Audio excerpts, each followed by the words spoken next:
മൂന്നാമത്തെ സ്റ്റെപ്പിലേക്ക് പോകുമ്പോൾ കുറച്ച് കാര്യങ്ങൾ നമ്മൾ കുറച്ച് ശ്രദ്ധിക്കണം. കാര്യം എന്ന് പറഞ്ഞാൽ നമുക്ക് ഇതൊന്നും മൂവ് ചെയ്യാൻ പറ്റില്ല. അതായത് ഇത് ഡിസ്റ്റർബ് ചെയ്യാതെ നമ്മൾ ഈ മൂന്നാമത്തെ ഇതിനെ ഫിനിഷ് ചെയ്യണം. അപ്പോൾ അതിന് നമ്മൾ ആദ്യം ശ്രദ്ധിക്കേണ്ട ഒരു കാര്യം എന്താണെന്നറിയാമോ? എപ്പോഴും മനസ്സിൽ കരുതിക്കോണം, നമുക്ക് ആദ്യം കൊണ്ടുവരേണ്ടത് ഈ ക്രോസാണ്. നമ്മൾ വൈറ്റ് ഫസ്റ്റിൽ ഫിനിഷ് ചെയ്തില്ല, ഈ ക്രോസ് കൊണ്ടുവന്നിട്ട് എഡ്ജ് പീസ് കൊണ്ടുവന്നിട്ട് പിന്നെ നമ്മൾ ഈ എഡ്ജ് പീസാണ്. നമ്മൾ ആദ്യം ഈ എഡ്ജ് പീസ് ക്ലിയർ ചെയ്തു, പിന്നെ ഈ കോർണർ ക്ലിയർ ചെയ്തു, പിന്നെ ഈ എഡ്ജ് പീസ് ക്ലിയർ ചെയ്തു. അപ്പോൾ ഇവിടെയും ചെയ്യേണ്ട അതേ മെത്തേഡാണ്. നമ്മൾ ആദ്യം ക്ലിയർ ചെയ്യേണ്ടത് ഈ എഡ്ജ് പീസാണ്. ഈ എഡ്ജ് പീസ് ക്ലിയർ ചെയ്യാൻ വേണ്ടിയിട്ട് ഇതിന് ക്രോസ് കൊണ്ടുവരിക. അപ്പോൾ ഈ ക്രോസ് കൊണ്ടുവരാൻ വേണ്ടിയിട്ട് ഞാനൊരു മെത്തേഡ് പറയാം.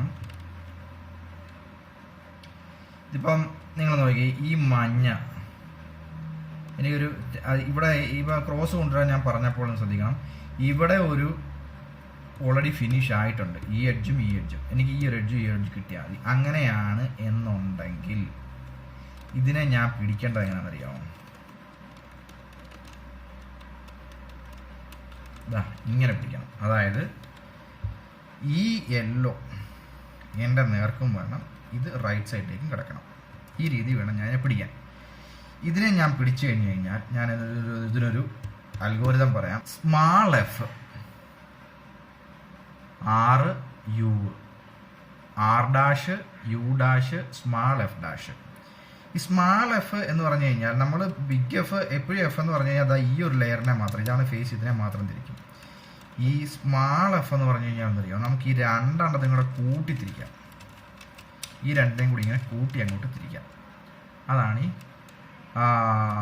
സ്മാൾ എഫ് എന്ന് പറഞ്ഞത്. അപ്പം ഞാൻ പറഞ്ഞത് സ്മാൾ എഫ് എന്ന് പറഞ്ഞു കഴിഞ്ഞാൽ ക്ലോക്ക് വൈസ്. ആർ എന്ന് പറഞ്ഞു കഴിഞ്ഞാൽ clockwise, right clock vice. U എന്ന് പറഞ്ഞു കഴിഞ്ഞാൽ അപ്പ് ക്ലോക്ക് വൈസ്. ഇനിയും ആർ ഡാഷ് എന്ന് പറഞ്ഞു കഴിഞ്ഞാൽ right anti clock vice. U dash എന്ന് പറഞ്ഞു കഴിഞ്ഞാൽ up anticlockwise. Small F dash എന്ന് പറഞ്ഞു കഴിഞ്ഞാൽ ഈ രണ്ടെണ്ണത്തിനെ ഒരുമിച്ച് പിടിച്ചിട്ട് എഫ് ഡാഷ്. ഇപ്പോൾ നോക്കൂ, നമുക്ക് ടോപ്പിൽ ക്രോസായി, ബോട്ടത്തിൽ ഒന്നും ചേഞ്ച് ആയിട്ടില്ല, ഇത് ചേഞ്ച് ആയിട്ടില്ല, പക്ക. നമുക്ക് ഈ രണ്ട് സൈഡിലും രണ്ട് ലെയറും കിട്ടിക്കഴിഞ്ഞു കഴിഞ്ഞാൽ നമുക്ക് മഞ്ഞ കിട്ടുന്ന ഒരു രീതിക്ക് വ്യത്യസ്തത ഉണ്ടാവും. അതായത് നമ്മളിപ്പോൾ ആദ്യം കിട്ടിയത് ഇങ്ങനെയായിരുന്നു. അതായത് ഇവിടെയും ശരിയായ രീതിയിലായിരുന്നു മഞ്ഞ. ഇപ്പോൾ അത് നോക്കിയാൽ അപ്പം നമ്മൾ ഒരു ഫോർമുല ഉപയോഗിച്ചു. അതായത് ഇവിടെയും ശരിയാകുവാണെങ്കിൽ ആ സ്മാൾ എഫ് ചേർത്തിട്ടുള്ള ഫോർമുലയും, ഇതിപ്പോൾ നോക്കിയാൽ നമുക്ക് എതിർദിശകളിൽ ശരിയായിട്ടുണ്ട്, ഇവിടെയും. അങ്ങനെയാണ് എന്നുണ്ടെങ്കിൽ നമ്മൾ ഉപയോഗിക്കേണ്ട ഒരു ഫോർമുല വേറെയാണ്. അതിനോടുകൂടെ തന്നെ നമ്മൾ ചെയ്യേണ്ട വേറൊരു കാര്യം ഇത് പിടിക്കുന്ന രീതിയാണ്. മുന്നത്തെ രീതിയിൽ, അതായത് ഇവിടെ മഞ്ഞ ശരിയായപ്പോൾ നമ്മൾ ഇതിനെ, അതായത് ശരിയായ ഭാഗം റൈറ്റിലേക്കും നമ്മളെ ഫേസ് ആയിട്ടും ഇരിക്കുന്ന രീതിയിലാണ് ചെയ്തത്. പക്ഷെ ഇങ്ങനെ വരികയാണ് എന്നുണ്ടെങ്കിൽ നമ്മൾ ചെയ്യേണ്ടത് ഈ മഞ്ഞ ഇങ്ങനെ നേർക്ക് ഒരു ബാറായിട്ട് കിട്ടുകയാണെങ്കിൽ അത് നമുക്ക് പാരലായിട്ടിരിക്കണം. ഓക്കെ, നമുക്ക് പാരലായിട്ടിരുന്നിട്ട് നമ്മൾ ഫോളോ ചെയ്യേണ്ട ഫോർമുല ഒന്ന് നോട്ടിഫൈ ചെയ്തോളൂ. F R U R dash U dash F dash. അപ്പോൾ ഈ പറഞ്ഞ രീതിയിൽ ഇതിനെ തിരിച്ചു നോക്കാം. F R U R dash U dash F dash. നമുക്ക് ഈ ക്രോസ് കിട്ടി. ഇനിയും ചിലപ്പോൾ ചില സാഹചര്യങ്ങളിൽ നമുക്കിങ്ങനെ ഒരു വട്ടം തിരിക്കുമ്പോൾ ക്രോസ് കിട്ടിയില്ല എന്നുണ്ടെങ്കിൽ ക്രോസ് കിട്ടുന്നിടം വരെയും ഈ സെയിം ഫോർമുല ഫോളോ ചെയ്യാവുന്നതാണ്. ഓക്കെ, അപ്പോൾ ഇങ്ങനെ രണ്ട് ചാൻസ് ഉണ്ട് നമുക്ക്. ഒന്നിൽ എൽ ഷേപ്പിൽ കിട്ടും, അങ്ങനെയാണെന്നുണ്ടെങ്കിൽ ഇങ്ങനെ പിടിച്ചിട്ട് സ്മാൾ എഫ് എന്നുള്ളത് ഫോളോ ചെയ്യുക, അല്ലെന്നുണ്ടെങ്കിൽ ബാറായിട്ട് കിട്ടും. ബാറായിട്ട് കിട്ടിക്കഴിഞ്ഞ് കഴിഞ്ഞാൽ ഇപ്പോൾ പറഞ്ഞ ഫോർമുല ഫോളോ ചെയ്യുക. ഓക്കെ, ക്രോസ് കിട്ടിയിട്ടുണ്ട്, മേലെ മഞ്ഞയുടെ ഒരു ക്രോസ് കിട്ടിയിട്ടുണ്ട്. ഇനിയും ബാക്കി നമ്മൾ അടുത്ത സ്റ്റെപ്പ് എന്ന് പറഞ്ഞാൽ ഈ 4 കോർണറിലും മഞ്ഞ കൊണ്ടുവരിക, ടോപ്പിലേക്ക് മഞ്ഞ കൊണ്ടുവരിക എന്നുള്ളതാണ്. ആ മഞ്ഞ ഈ സൈഡുകളിലാണ് കണ്ടില്ലേ, നമ്മുടെ ബാക്കി 2 ലെയറും ബോട്ടത്തിലും വെള്ളയും ഫിനിഷ് ആയിട്ടുണ്ട്. നമ്മുടെ ഈ കോർണറുകൾ ഇവിടെ ഇങ്ങനെ തിരിഞ്ഞ് കിടക്കുകയാണ്. ആ കോർണറുകളെ നമുക്ക് മേലിലേക്ക് കൊണ്ടുവരണം. അതിന് നമ്മൾ ആദ്യം പിടിക്കുന്ന ഒരു രീതിയിലേക്ക് നമുക്ക് നോക്കാം. എന്താണ് നമ്മൾ പിടിക്കുന്ന രീതി എന്ന് പറഞ്ഞു കഴിഞ്ഞാൽ, ഈ ക്രോസിൻ്റെ ഈ സൈഡിലായിട്ട് മഞ്ഞ വരണം. അതായത് നമ്മുടെ ലെഫ്റ്റ് ഹാൻഡ് സൈഡിൻ്റെ ഇവിടെയായിട്ട് മഞ്ഞ കളർ വരുന്നത്. അപ്പം നമ്മുടെ ഇത് ഫേസ് ആയിട്ട് പിടിക്കുക. ഇവിടെ മഞ്ഞയും ഇതുണ്ട്, ഇവിടെ പിടിച്ചാൽ വരത്തില്ല, ഇതാ ഇവിടെ പിടിച്ചാൽ വരും. അപ്പം ആ സൈഡ് മഞ്ഞയായിട്ട് വരുന്ന പിടിച്ചിട്ട് ഫോർമുല ഒന്ന് നോട്ട് ചെയ്തോളൂ. RUR' UR U2 എന്ന് പറഞ്ഞാൽ മേലെ 2 വട്ടം ക്ലോക്ക് വൈസ് തിരിക്കണം. അപ്പം നമുക്ക് ഈ ഫോർമുല ഒന്ന് ഫോളോ ചെയ്ത് നോക്കാം. RUR' UR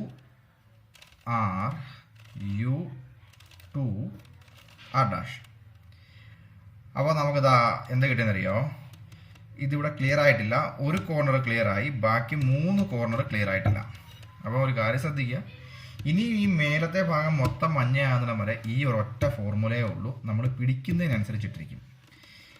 മുമ്പേ നമ്മൾ പിടിച്ചത് നമ്മുടെ ഈ സൈഡിൽ മഞ്ഞ വന്ന ഭാഗം വെച്ചിട്ടാണ്. അപ്പം ഈ പ്രാവശ്യം നമ്മൾ പിടിക്കേണ്ടത് ദാ ഇവിടെ നമ്മളെ ഒരു കോർണർ മഞ്ഞ ശരിയായിട്ടുണ്ട്, ബാക്കി 3 കോർണർ ശരിയായിട്ടില്ല. അപ്പോൾ നമുക്ക് ശരിയായ കോർണർ നമ്മുടെ ലെഫ്റ്റ് ഹാൻഡ് സൈഡായിട്ട് പിടിക്കുക. ഓക്കെ, പിടിക്കുമ്പോൾ ഒരു കാര്യം ശ്രദ്ധിച്ചോളാം, ഇവിടെ നമുക്ക് മഞ്ഞയാണ് എന്നുണ്ടെങ്കിൽ ഈ ചാൻസിൽ ഇത് മൊത്തം മഞ്ഞയാകാൻ ചാൻസ് ഉണ്ട്. ഓക്കെ, അപ്പോൾ നമുക്ക് നോക്കാം ഒന്നുകൂടെ നമ്മുടെ ഫോർമുല. സെയിം ഫോർമുല തന്നെയാണ്. RUR'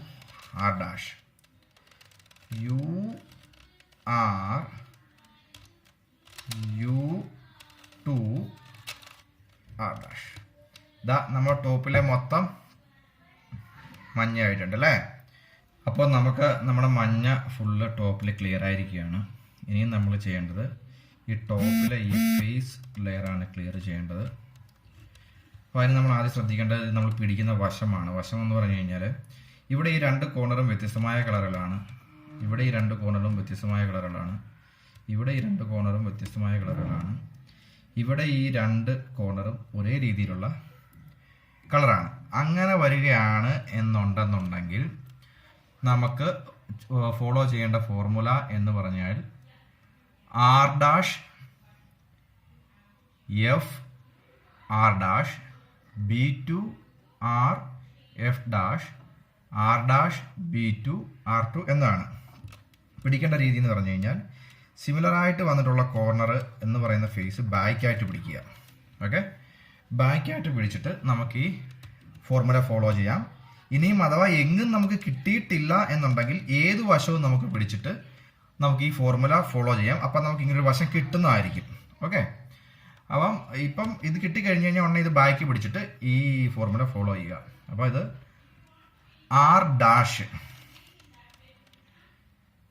F R' B2 R F' R' B2 R2.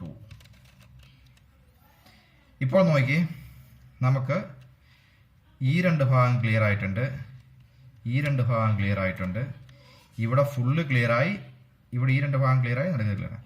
ഇങ്ങനൊരു സാഹചര്യം വരുമ്പോൾ നമ്മൾ എന്തെടുക്കണം അറിയാമോ, ഈ ഒരു ഫേസിനെ കറക്റ്റായിട്ട് ബാക്ക് കിട്ടത്തക്ക രീതി ബാക്കായിട്ട് പിടിക്കുക. എന്നിട്ട് അടുത്ത ഫോർമുലയാണ്. അടുത്ത ഫോർമുല നോട്ട് ചെയ്തോളൂ. RU'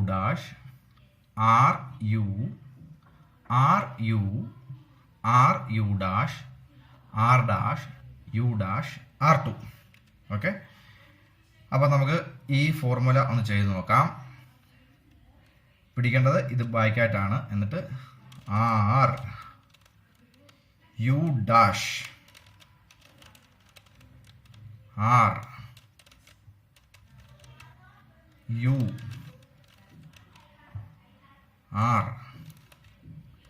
RU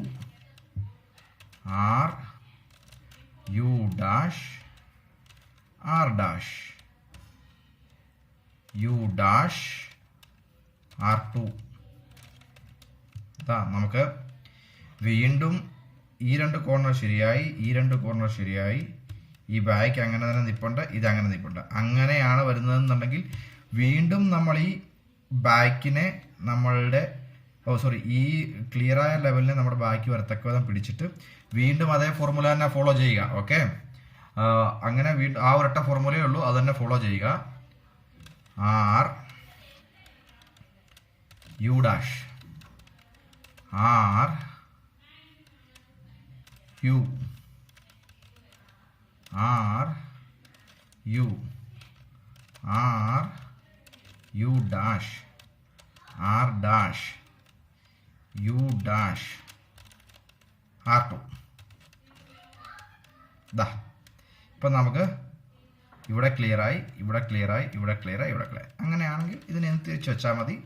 നമ്മുടെ റൂബിക് ക്യൂബ് റെഡിയായി. ഓക്കെ, നമ്മൾ ആദ്യത്തെ സ്റ്റെപ്പിൽ നമുക്ക് എല്ലായിടത്തും സെൻറ്ററും വ്യത്യസ്തമായ കോർണറുകളുമാണ് എന്നുണ്ടെങ്കിൽ ഈ സ്റ്റെപ്പിൽ പറഞ്ഞ ആദ്യത്തെ ഫോർമുല റിപ്പീറ്റ് ചെയ്ത് ഒരേപോലെയുള്ള കോർണർ ബാക്കിൽ കിട്ടത്തക്ക വിധം വരെ ചെയ്യുക. അതിനുശേഷം ബാക്കിൽ ഒരു ബാറ് കിട്ടിയാൽ, അല്ലെങ്കിൽ ഒരു ബാറ് കിട്ടിക്കഴിഞ്ഞു കഴിഞ്ഞാൽ പിന്നെ രണ്ടാമത് പറഞ്ഞ ഈ ഫോർമുല നമ്മൾ ഈ മൊത്തം ക്ലിയർ ആകുന്നവരെ യൂസ് ചെയ്യുക എന്നാണ്. ഞാൻ ഈ പറഞ്ഞ വീഡിയോയിൽ കൂടെ നിങ്ങളുടെ റൂബിക് ക്യൂബ് സോൾവ് ചെയ്യാൻ പറ്റിയിട്ടുണ്ട് എന്നുണ്ടെങ്കിൽ, എൻ്റെ വീഡിയോ ഇഷ്ടപ്പെട്ടിട്ടുണ്ടെങ്കിൽ ബാംഗ്ലൂർ എക്സ്പ്രസ് എന്ന ഈ ചാനൽ സബ്സ്ക്രൈബ് ചെയ്യുക, ഫ്രണ്ട്സുമായി ഷെയർ ചെയ്യുക, ബെൽ ഐക്കൺ അമർത്താൻ മറക്കണ്ട. Thanks lot.